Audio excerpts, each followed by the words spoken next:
On this Remembrance Day, let's remember the last Commonwealth soldier to die in World War I. Professor Poutine here. Time for Mysteries Histories. Born December the 15th, 1882 in Falmouth, Nova Scotia, George Lawrence Price joined the 28th Northwest Battalion of the Canadian Expeditionary Force and served overseas in the First World War.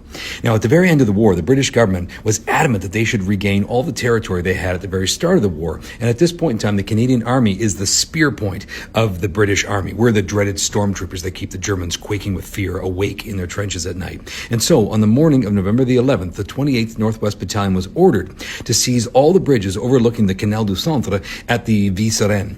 And they accomplished this by 9 a.m., but then hunkered down on the bridge. Price looked over the side of the bridge and realized on the other side of the river there were a bunch of buildings that had bricks that had been knocked out that would make perfect machine gun firing nests. So, on his own initiative, he gathered up 4 other men.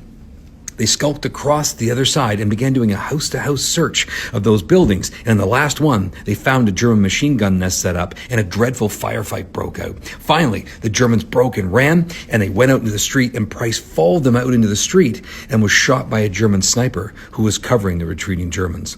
A Belgian nurse raced out to the street and did what she could to try and save him.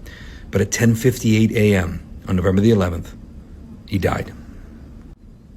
Just 25 years old, he was buried at the Saint-Symphorien Cemetery, which is just south of Mons in Belgium.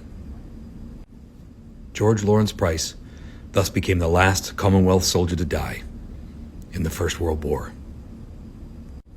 Lest we forget. Consider yourself updated.